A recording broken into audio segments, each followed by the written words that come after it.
Consider for just 1 minute what it would be like if the country you were born in and had lived your whole life didn't consider you a citizen. No country did. You belonged nowhere. That is the shocking reality for millions of people who have no nationality. They're stateless.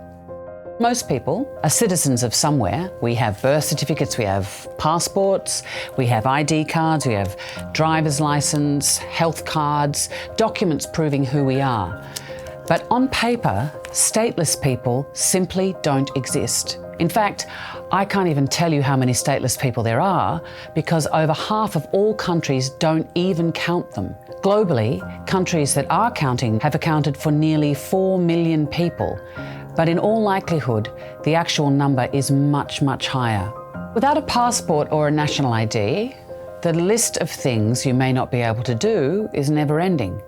Go to school, see a doctor, own a SIM card, work legally, open a bank account, own or rent a home, even get married.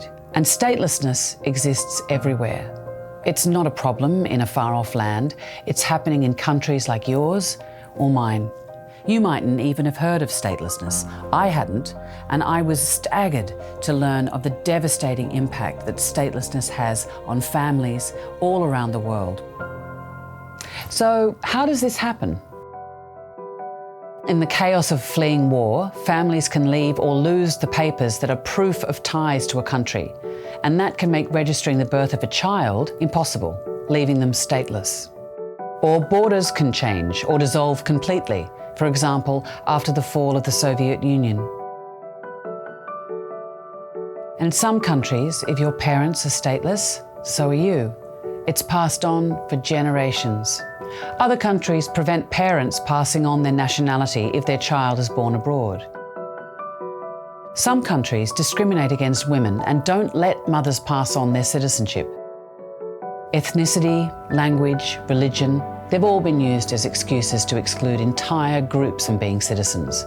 More than 3/4 of all the people known to be stateless are minorities. Rohingya Muslims of Myanmar, Roma communities around the world, and others whose families moved generations ago to the country where they now live, but were never acknowledged as citizens. And when I went to Bangladesh, nothing could have prepared me for the depth of suffering that I saw amongst the Rohingya refugees. Stripped of citizenship in Myanmar nearly 4 decades ago, they have faced discrimination, persecution, and exile ever since. So, what can we do? For lawmakers and courts, we say you have the power to challenge and change the laws that lead to statelessness. More and more countries are signing up to the conventions that aim to end statelessness. In some situations, it can be complex. It can take time, effort, and paperwork. In others, it takes a few words or the stroke of a pen to give people the rights they deserve, to give children the chances and opportunities in life they so richly need.